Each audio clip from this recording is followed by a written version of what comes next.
sem educação a gente não vai para lugar nenhum, né? Então, até para a gente ter saúde, a gente vai precisar de ter educação. Então é sobre isso um pouquinho que a gente vai conversar aqui, sobre essas questões da conexão. Quando a gente fala de relação em saúde, né, nos últimos anos a gente teve um boom de artigos científicos tentando encontrar, bom, se eu vou para a natureza, que tipo de relação é essa e o que ela traz para a minha saúde. Então tem aí falando, né, são em grande parte estudos observacionais, que fala de redução do estresse e depressão, que promove estados de ânimo positivos, principalmente ligado à saúde mental. É o lugar onde ela tem ancorado hoje, né, uma discussão bastante forte sobre isso, que facilita na recuperação de doenças, né, que promove estilos de vida mais saudáveis, né, cada vez que a gente vai para a natureza a gente já começa a caminhar, começa a ter ali contato com o ar mais fresco, então você acaba tendo um estilo de vida mais saudável e promove também a interação social. Haja visto o avistar, né, gente? Todo mundo chega aqui e encontra todos os amigos e fica muito feliz com isso, né? Então, olha como tudo vai se encaixando. Bom, um ambiente restaurador. E o que é um ambiente restaurador? A literatura vem estudando isso já há bastante tempo, né? E já identificou que um ambiente com água, que um ambiente com verde, um ambiente com árvores, né? Tudo isso traz uma sensação de bem-estar. Isso tem aí algumas teorias que tentam mostrar por que isso nos faz bem, então. Né? Uma que diz que é uma recuperação psicofisiológica do estresse, que ela se dá muito rápido, a gente está andando, né? E é isso. Pense você saindo da cidade de São Paulo ali do trânsito, e aí você entra para uma área verde, aí você, fala, nossa, já mudou. Né? Então assim, cai, o seu cérebro interpreta aquilo muito rapidamente e vira uma chave. Tem uma outra teoria, né, que ele fala aqui da restauração da atenção. A gente está muito fadigado, inclusive pelas telas, né? E quando você vai para a natureza, essa teoria fala aqui que ela tem 4 componentes. E aí vocês vão se reconhecer rapidinho. Primeira delas é um senso de estar longe. Larguei lá tudo que estava me atrapalhando a vida, né?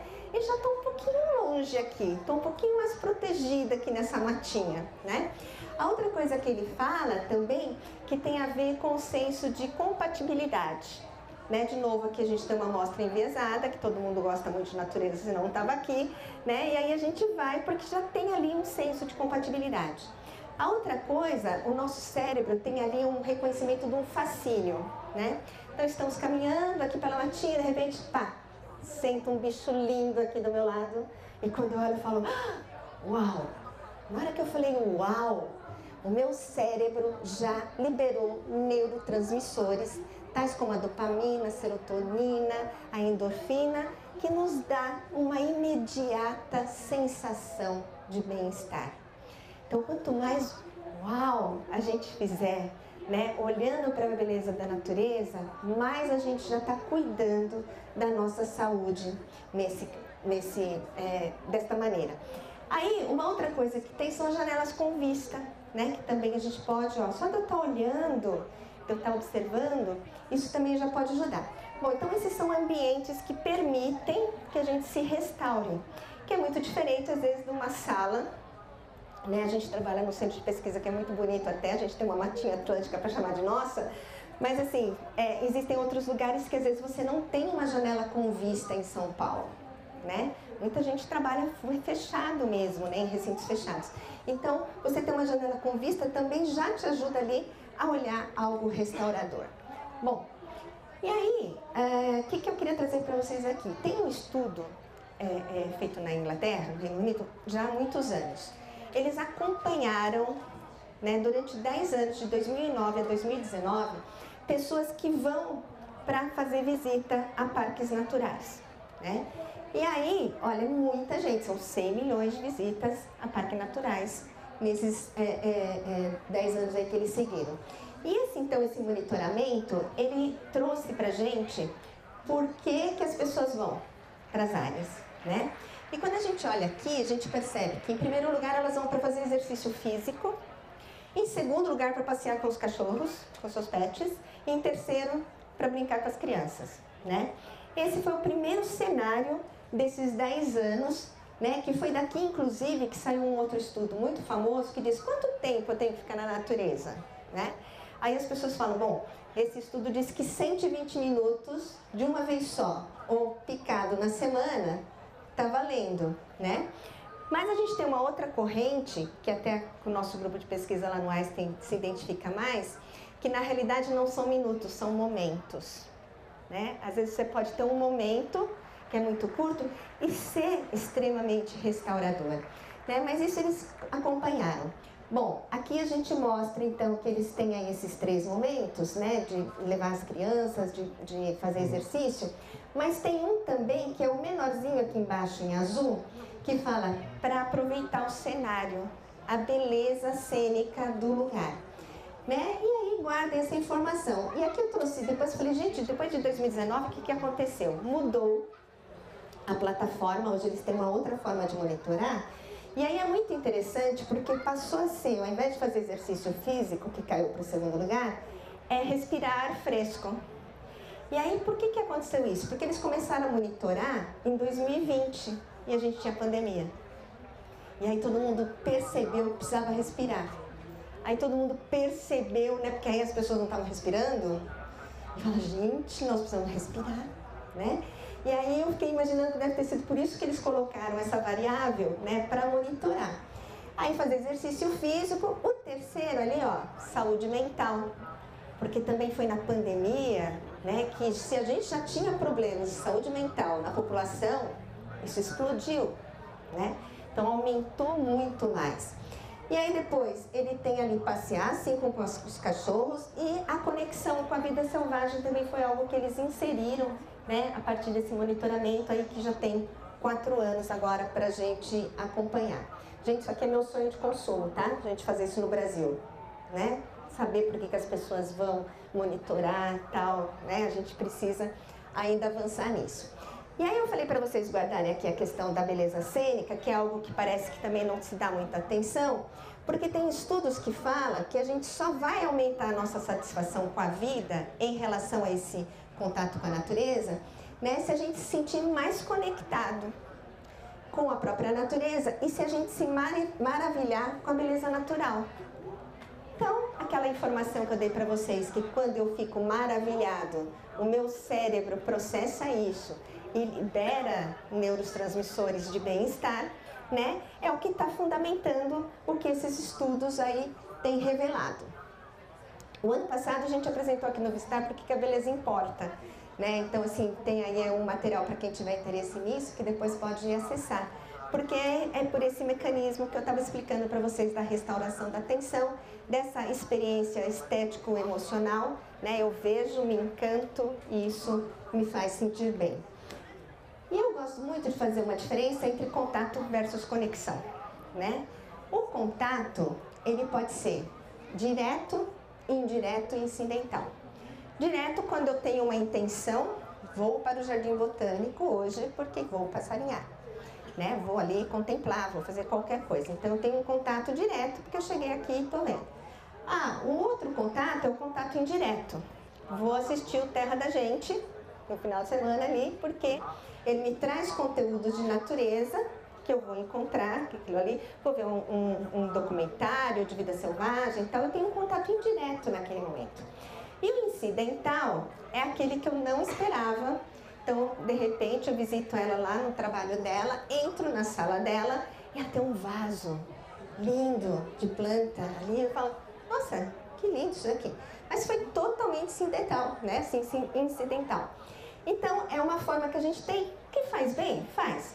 Mas lembra que eu falei agora há pouco que a conexão é mais importante? Porque a conexão, na realidade, ela fala de um senso de identidade pessoal, né? Ela fala de um senso de pertencimento àquele ambiente, né? E isso passa por processos cognitivos, isso passa pelas crenças que a gente tem com a natureza. A Sheila falou, é difícil a pessoa no momento falar, nossa, mas as crianças vão entrar em contato com os bichinhos mesmo? Não, né? Então, se você se sente, os indígenas não têm isso. Como eles fazem parte, não tem essa ameaça toda ali que a gente enxerga, né?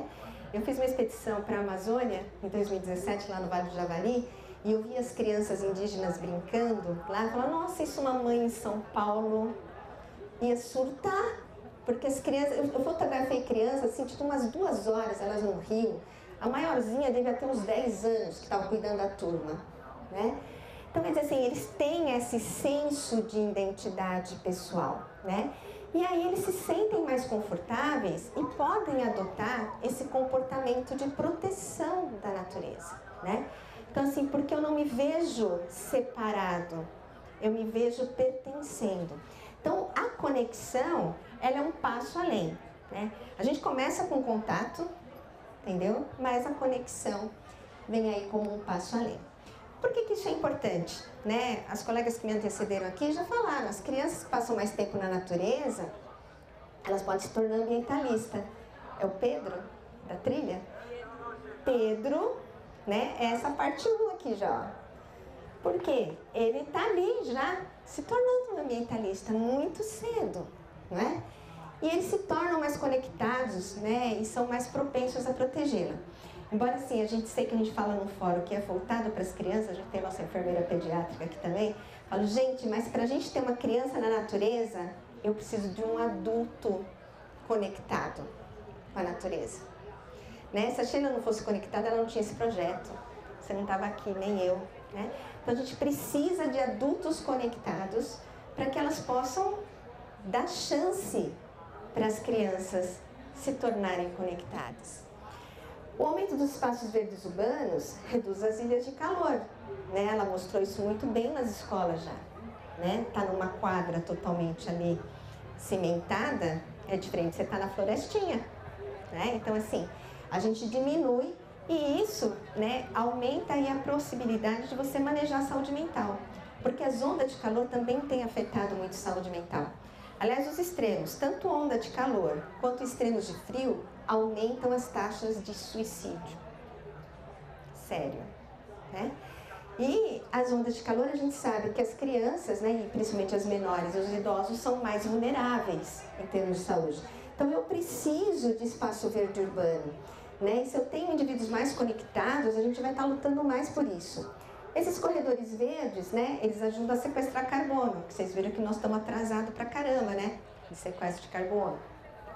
Porque a gente vai aí só piorando as questões das mudanças climáticas. E também, né, proteger as florestas ajuda a recuperar esses carbonos, e não só florestas, tá? Aqui eu estou apaixonada também pelos oceanos agora.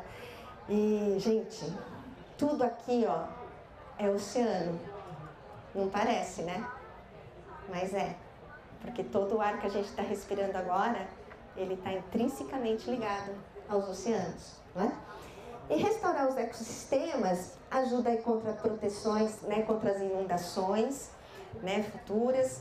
Eu acabei de estar 2 semanas lá no Rio Grande do Sul, que estava fazendo 1 ano da enchente, e assim, as pessoas não se recuperaram ainda. E da saúde mental, então, muito menos, né? Então a gente tem aí todo um arsenal de argumentos para falar nisso. Mas aí, assim, nós somos conectados? De novo, pregando para convertido, que eu acho que a maioria, né, é. Mas esse aqui é um estudo que foi feito na Europa para falar assim, os europeus são conectados, até porque eles têm muito pouca biodiversidade, né? Assim, eu falo, gente, eles não têm esses passarinhos coloridos todos aqui que a gente tem, né? E esse aqui, o Miles, ele é um pesquisador que tem uma linha de... É muito semelhante ao que a gente faz aqui no Brasil, que fala de conexão com a natureza, e ele foi fazer esse levantamento, e ele quase morreu, porque ele é do Reino Unido, e eles são os piores. Eles são os que mais estão perdendo biodiversidade, e os que são menos conectados, e é lá que existe o maior número de pesquisas sobre conexão com a natureza, saúde e bem-estar, né? Então ele falou que era com muita tristeza que ele mostrava isso. E aqui no Brasil, nós somos? Primeiro que a gente não sabe muito bem direito ainda, né? A gente tem muito pouca pesquisa sendo realizada ainda sobre essa temática. Isso daqui foi uma tentativa que eu fiz essa semana, porque todo estudo que a gente faz, né, a gente tem uma linha de pesquisa no Einstein que chama Natureza, que são estudos interdisciplinares sobre clima, conexão com a saúde e bem-estar, e conservação da biodiversidade. Vocês imaginam isso eu há quase 10 anos falando de conservação da biodiversidade dentro do Einstein? Todo mundo olhava, né? Mas tudo bem, como a gente trabalha na pesquisa, e eu falo que a sala da pesquisa são a sala dos esquisitos, todo mundo falou, mais uma esquisitice normal, né? Mas assim, é isso, todos os estudos que a gente vem fazendo, a gente sempre tem medido com a escala de conexão com a natureza para ver não somos, né? E aí aqui, essa semana eu juntei, que deu aí 1.296 pessoas que a gente já conseguiu juntar, e mostrou aqui pra gente. Então, nós vamos falar, daqui pra cá, nós temos aqui de forte, de 56 para cima. Então, eu tenho o E-Natureza Sênior, que foi uma aluna minha de mestrado que trabalhou com idosos voluntárias do Einstein, idosos voluntários do circuito da maioridade do Butantan, que fazem ciência cidadã. Aí você fala, então, quem está fazendo ciência cidadã no Butantan, os idosos, está apresentando uma maior conexão mesmo, né? Porque eles têm uma maior exposição. E trabalhou com pessoas idosas que moram em Itanhaém, né? Que também vivem mais em meio à natureza. Então a gente percebeu ali que o índice de conexão deles, ali de 57, está um pouquinho mais elevado. O pessoal do Birding, a Karina Pavão está aqui? Não? A Karina Pavão, nós fizemos aí há alguns anos, talvez vocês tenham participado de um levantamento que nós fizemos do birding, né, de frequência, como que isso impactava. Gente, finalmente esse artigo saiu publicado, tem umas 3 semanas aí, né, a gente pode compartilhar. Mas aqui então foram mais de 400 observadores de aves, né, e que tem ali um índice de conexão de 58. Ali, o E-Natureza RCT é um estudo bastante interessante, a Letícia está aqui, que fez parte dessa coleta de dados também lá no hospital, que foi com pacientes com câncer, né? E eles, aqui nós usamos imagens de natureza, que a gente tem um banco de imagens de natureza validados, promotoras de bem-estar, e aqui, esses pacientes com câncer, eles também têm um grau de conexão elevado. E a gente ficou pensando, por quê, né? E aí eu me lembrei de uma tese que eu li há muito tempo, né? Vocês sabem quando a pessoa faz transplante de medula, ela fica semanas, meses isolada. E aí a pessoa virou e falou assim, nossa, eu nunca tinha parado para perceber como que as folhinhas balançavam de uma árvore que estava em frente à janela do quarto dela no hospital. Então assim, às vezes quando a gente está num momento muito fragilizado, que foi o que aconteceu na pandemia, que é o que acontece às vezes quando a gente vê dentro do hospital, né, situações críticas, as pessoas elas voltam a se importar com aquilo que de fato é importante. Porque às vezes a gente se importa com muita bobagem no nosso dia a dia, né? E aqui os que estão menores, a gente teve ali um estudo piloto feito com a WWF, em 2 unidades básicas na Zona Sul, daqui de São Paulo, também com idosos. E aqui eles passaram mesmo por uma intervenção de banho de floresta ali, e que na realidade a gente chama de banho de natureza, porque a gente acha que nem tudo é floresta no Brasil, aliás a maior parte, né? A gente tem floresta sim, mas a gente tem cerrado, a gente tem manguezal, a gente tem praia, a gente, né, tem várias outras coisas. E aí a gente não observou tanto, mas aqui é um número de idosos muito pequeno, então não dá pra gente falar muito. Um Tempo com a Natureza é um projeto grande que a gente fez aí em várias unidades naturais, e a gente percebeu também que não é, né, ela está aqui com uma conexão moderada. E o menorzinho é o Student, esse ST é de Student, que foi feito com alunos de medicina e enfermagem, que tem ali uma idade média de 22 anos e que exibe uma menor conexão. E a literatura também diz isso. Aproveita as crianças até 10 anos, 11, porque depois ela vai ter uma queda de conexão com a natureza que vai retomar só na vida adulta, porque outros interesses vai ali chamar a sua atenção e ela vai para isso. Bom, e aí o que tem a ver a questão também da conexão, indo então para a conservação, porque isso tem a ver com a questão do engajamento. Quanto a gente se engaja? Uma coisa é eu ter contato, eu ser conectado, né? Mas eu me engajo com a natureza? Essa parte verdinha aqui, ela diz dos valores ambientais. Todo mundo acha lindo a natureza, né? Quando a gente olha aqui o vermelhinho, são os adultos ingleses que eu peguei desse estudo que eu comentei para vocês e comparei, né, com idosos brasileiros, que era um dado que eu tinha de monitoramento, né, do trabalho de mestrado da Giulia Catice. E aí, quando a gente olha, a gente fala, nossa, então nós somos 100%, inclusive. Nós somos melhor que os ingleses mesmo, né? Porque a gente tem aqui, eu tenho uma preocupação com o desmatamento, eu passar tempo no ar livre é importante, tudo em termos de valor em relação à natureza é muito importante. Vamos aqui para a parte do meio, então, que fala das ações domésticas em prol da natureza, né? Que vai desde reciclagem a qualquer outras coisas que a gente possa fazer em casa. Aí vocês veem, ó, que cai de 100%, já caiu para uns 70% ali, né? E desce, né? E vai descendo. Na realidade, quanto a gente mais vai olhando, vai ladeira abaixo aqui. Quando chega aqui no final, que são as ações de conservação, então eu me engajo em ações de conservação e virou uma tragédia, né? Porque cai de 10% para cá, né? Gira em torno de 4% na maior parte dos casos. E, então a gente não tem muito esse engajamento, né? Por quê? Eu sempre digo que nós temos uma relação muito utilitária com a natureza. Até quando a gente vai buscar saúde, né? É isso. Ela nos dá, nos dá, nos dá. E como é que a gente devolve isso, né? Então a gente precisa melhorar as taxas de engajamento. E a conexão hoje, ela tá, né? Eu acho que foi outra colega que apresentou da escola também primeiro, falando das crianças nas telas, a gente vai retomar isso aqui agora. Porque a conexão hoje, quando a gente fala em conexão, né, todo mundo, quando a gente fala do hospital, está achando que a gente está falando dessa, né? Até porque a gente é muito tecnológico também, então você fala, nossa, não, mas é dessa conexão aqui que a gente está dizendo. Que as pessoas hoje, se elas não estão conectadas, se não tem um sinal de Wi-Fi, a carinha dele fazendo, o que eu vou fazer sem um sinal de Wi-Fi, né? Por conta disso.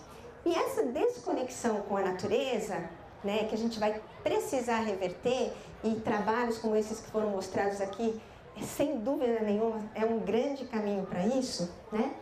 A gente vem aí da tendência de urbanização. Vocês sabem que desde 2008 a população mundial, em sua maioria, mora em áreas urbanas. No Brasil isso representa 85%, né? Então é muita gente, né? Meu pai foi embora com 98 anos e ele era um analfabeto, né? Estudou só até o primeiro ano. E meu pai sempre falava assim, é muita gente comendo sem plantar, minha filha, né? Porque é isso, somos 8 bilhões no mundo, todo mundo vivendo na cidade. Gente, vai ter uma hora que essa equação não vai funcionar direito mesmo, né? Mas nem é a questão da urbanização a mais preponderante em termos de desconexão, e sim as tecnologias, né? Nós começamos aqui na década de 50, quando começou a ficar sentado na frente de uma TV, né? Começou com a TV preto e branco, depois veio colorida e foi. Nos anos 70 chegaram os videogames, e aí arrebatou adolescentes e adultos e tal, e todo mundo lá na frente do videogame. Nos anos 2000 chegou a internet, e aí pronto, e aí o mundo se abriu com a internet, né? A gente pôde ler coisas que a gente nunca tinha visto, a gente pôde ir para um monte de lugares que nunca tinha visto, e isso continuou nos levando para frente das telas. Em 2025, então, chegou a IA, né, gente? Chegou o ChatGPT, chegou tudo isso. E eu não sei vocês, mas eu recebo toda semana gente me mandando esses bichos de IA, dizendo, oh, que coisa linda, Liz, você viu? E elas mandam na maior boa vontade, porque sabe que eu gosto. E aí eu falo, meu, isso é IA, né? Então assim, a pessoa nem consegue reconhecer que esse bicho não existe. E tá achando lindo, né? Então está se encantando por algo que não existe e não está protegendo algo que existe, né? Então assim, isso me preocupa bastante, porque a gente fala, bom, parece um caminho aí meio, né, esquisito, mas vamos lá. E a desconexão com a natureza, ela também, além da questão tecnológica, e porque a gente vai mudando a nossa forma de viver, né, ela começa a se tornar cultura. Né? Nós também não temos um estudo desse no Brasil. Eu acabei de estar lá no outro auditório com uma colega e ia falar sobre Guimarães Rosa e quanto que ele apreciava aves, né? Mas já foi, né, gente? Guimarães Rosa já foi, Tom Jobim já foi, né? Então, assim, a cultura vai mudando. Desculpa. E ela vai expressando algumas coisas. Esse aqui também é um estudo do Reino Unido, que ele mostra o quanto a natureza foi desaparecendo dos livros e das canções. Ela foi desaparecendo, né? E embora a gente não tenha nenhum estudo brasileiro, eu estou muito desconfiada que aqui também, né? Assim, eu trabalhei muitos anos com música, então assim, eu olho hoje e falo, não tem mesmo mais aquelas letras, né, que a gente ouvia e que enaltecia, até mesmo na música sertaneja raiz, que era um lugar onde a gente via muita natureza, né, sendo exaltada, e as aves, etc e tal. Então isso tem mudando. E o perigo da cultura modificar, né, e assim, ela vai sempre se modificar mesmo, mas a gente precisa ver o que a gente quer manter na nossa cultura, né? Às vezes você pega países, né, europeus até, às vezes que eles falam assim, não, nós estamos aqui preservando a nossa tradição. E aqui, às vezes, a gente vai meio que se perdendo nas nossas tradições, vivendo em grandes centros, né? Então, isso é uma coisa para a gente também prestar atenção. E essa desconexão, ela começa cada vez mais cedo, né? A Bebel esteve aqui ontem, deve ter falado do próprio manual, mas é isso, né? Embora hoje a Sociedade Brasileira de Pediatria recomende que abaixo de 3 anos é zero de tela, né? Não é isso que a gente vê em qualquer lugar, né? Cada vez mais cedo você vai vendo as crianças, né? Até o gato, entendeu? Todo mundo ali, né? Para fazer amizade, né? Porque senão ele perde a atenção também ali, então vamos acompanhar. E elas vão crescendo, e vão crescendo. E é isso, né? E aí as famílias, entendeu? Né? Ninguém mais, assim, da minha época minha mãe gritava, né? Tá na hora do jantar. Hoje em dia as pessoas mandam uma mensagem pelo WhatsApp. Desce para jantar. Né? Então a gente começou a mediar, inclusive a nossa comunicação mais íntima pelo WhatsApp. Né? Então a gente está todo o tempo aí na frente das telas. A ponto, às vezes, depois de estar em meio à natureza e não olhar para a natureza. Né? E o Brasil é um dos 5 maiores países aí com o número de usuários de smartphones. Entendeu? É que é um dado impressionante. Que nós estamos falando de usuários no Brasil inteiro, né? Então, tem muita gente hoje voltado para isso. E a gente também tem estudos que mostram, né, que você vai aumentar as dificuldades psicológicas e vai diminuir a saúde mental de crianças e adolescentes e estimular a hiperatividade, porque você fica ali na tela azul, né, todo o tempo, e isso acaba também tendo efeitos deletérios para o cérebro das crianças, né, e dos adultos também. E esse é um estudo que eu gosto sempre muito de citar, que é a questão da exposição à natureza quando criança, né? Então, todos esses trabalhos que vocês estão apresentando aqui na educação ambiental, gente, é o que vai nos salvar. A nós não sei, mas as crianças, quem virá, né, acho que vai salvar mesmo. Porque foi feito esse estudo de mais de 3.500 pessoas, né? E quem teve baixa exposição infantil quando era criança, teve pior saúde mental depois de adulto, né?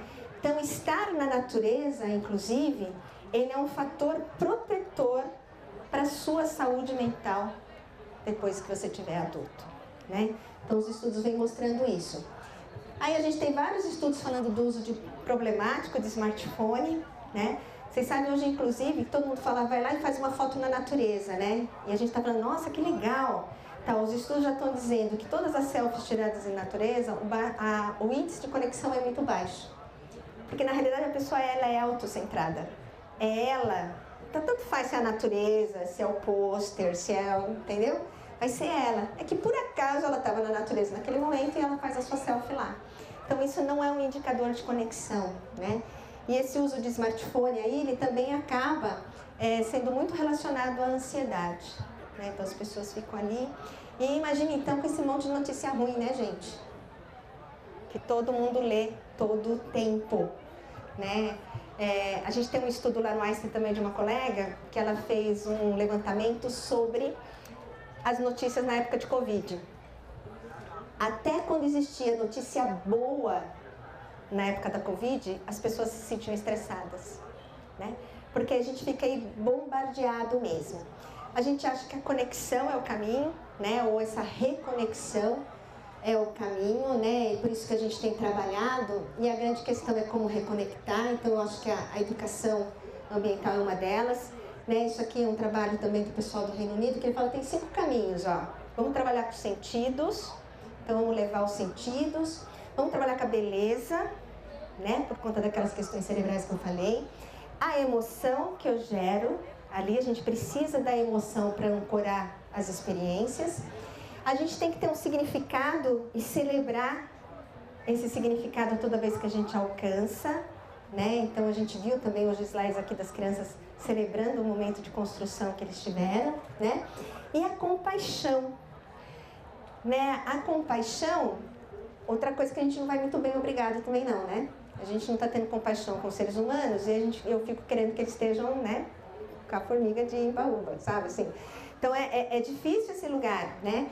A gente, o ano passado, nós validamos uma escala de empatia com animais, porque a gente entende também que quando você tem empatia com os animais, isso também é um fator preditor para melhor conexão com a natureza, né? Então, acho que trabalhar a empatia com animais, né, na infância e também com os adultos, ela é extremamente preponderante para esse caminho. E aí, nós também desenvolvemos um modelo, é o primeiro modelo brasileiro, né, que já está sendo também adotado internacionalmente para nossa alegria, que chama Um Tempo com a Natureza. Né? Isso aqui é um projeto de 4 anos, ele foi financiado pela Fundação Boticário, né, de Proteção da Natureza, e a gente tem justamente aqui no centro a questão da saúde e do bem-estar numa relação direta com a conservação da biodiversidade. Né? E aí a gente criou 4 tipos de experiências para promover essa conexão. Então, uma experiência aqui que a gente chamou de estética emocional, porque essa deu me encantar. Uma experiência que a gente chamou de multissensorial integrada, né? Os banhos de floresta, eles trabalham aqui, nessa questão multissensorial, né? De aprender a atmosfera da natureza pelos sentidos. Só que a literatura também mostra que é aquilo que eu falei para vocês. A natureza é boa pra gente, nem sempre nós somos tão bons para ela de volta. E aí a gente entendeu que tinha um componente de educação, né, que tem vários pesquisadores que falam assim, não, eu não quero trabalhar com educação, eu quero. Desculpa, mas eu quero. Porque a educação, que é um componente cognitivo, ele é extremamente preponderante. Você precisa saber o nome do seu vizinho para se importar com ele, né? Tem um oceanógrafo que eu gosto muito, que chama Nichols, que ele fala, gente, nós não sabemos o nome de nada. A gente não sabe o nome de planta, não sabe o nome de árvore, não sabe o nome de passarinho, aqui a gente sabe. Mas, normalmente, ninguém sabe o nome de passarinho, né? E ele fala, e o que está embaixo do mar, então, piorou, porque as pessoas nem veem, né? Então, a educação, para a gente, a informação qualificada, o conhecimento, é uma experiência que a gente quer ancorar. E a nossa intervenção, que a gente faz na natureza com as pessoas, ela enquadra isso também. E, no final, a gente também reforça a empatia, os valores, né, a compaixão, né, de uma forma que a pessoa consiga... Será que daqui a 30 dias ela ainda lembra do que a gente falou? Ainda ela lembra da sensação que ela teve quando o Lucas está guiando lá no parque? Na praça, né? Então, assim, a gente quer manter as pessoas engajadas, porque a gente precisa disso também. Esse é o estudo, a gente acabou de publicar agora em janeiro, e aqui são as áreas que a gente trabalhou. Nós trabalhamos com o Parque Municipal de Varginha, o Horto do Instituto Butantan, trabalhamos com o Parque das Neblinas, Salto Morato, lá que é a reserva, faltou, Varginha, já falei, Varginha, Butantan, Parque das Neblinas, Salto Morato, faltou um, Cantareira, Núcleo Cabo Sul da Cantareira, né, que a gente fez aqui essa coleta e a gente percebeu, vamos deixar aqui um pouquinho, eu já peço para você colocar, só um instante, e a gente percebeu que a gente teve sim alguns desfechos de saúde, né, que foram mensurados, que a gente conseguiu observar. Pode passar o vídeo, por favor.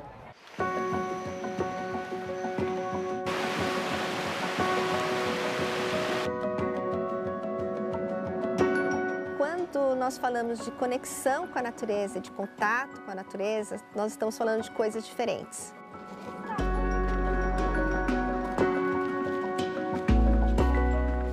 As duas podem ser boas para a saúde e bem-estar? Podem, só que em níveis diferentes. E a conexão, na realidade, ela fala a favor de um senso de identidade, de se perceber pertencente àquele ambiente natural. Assim, não somos aqui nós e a natureza ali. Porque enquanto for isso, eu posso não cuidar adequadamente da natureza ali e posso não aprender tudo que ela também pode me oferecer.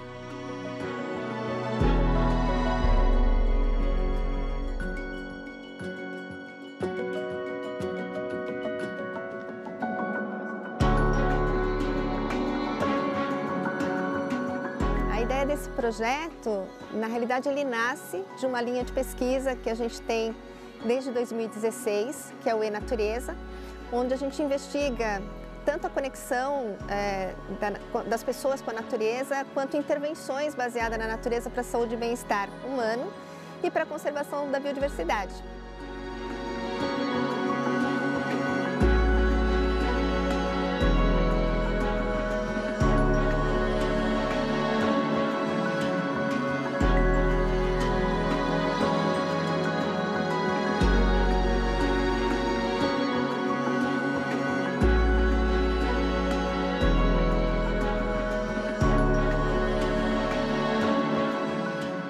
Está trabalhando com duas intervenções.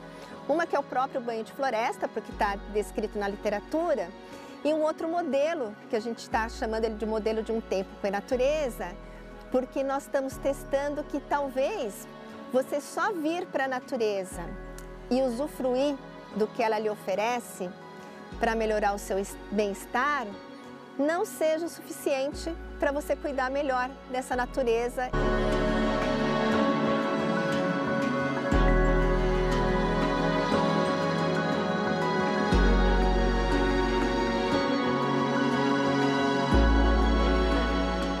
Voltar para esse estado de conexão, de que isso é um planeta, de que isso aqui é uma teia de interdependência, onde todos os seres precisam estar em equilíbrio para que a gente possa, de fato, ter esse bem-estar de todo mundo, humanos e não humanos.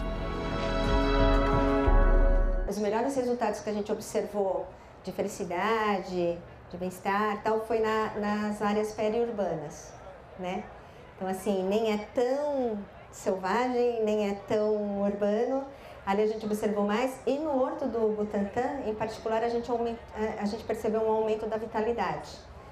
Porque também imagino, né? A gente de São Paulo chegando lá, caindo de pedaço, saiu ali um pouco revigorado e falou, melhorei, né? Minha vitalidade. Né? Então, são dados que a gente tem observado.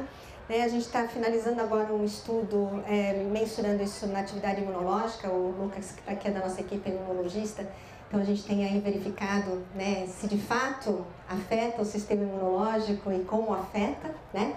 E a isso eu queria agradecer, né? Esse documentário foi feito pelo João Marcos Rosa, que esteve com a gente aí viajando por todos esses lugares. O Terra da Gente sempre foi um grande apoiador, eles divulgam as nossas pesquisas, quando a gente percebe, gente, ter participante de pesquisa nesse país também não é fácil não. Esse do NK, então, que é do sistema imunológico, a gente ia colher 4 amostras de sangue, imagina quantos voluntários, né? Doido para a gente coletar amostra de sangue. Então, assim, fazer pesquisa também não é uma tarefa fácil, mas aí eu tenho um grupo grande a quem eu sou muito grata, né, e pesquisadores de outras instituições aí que têm apoiado a gente. E eu encerro por aqui, fico à disposição para qualquer questão que vocês tenham. Obrigada.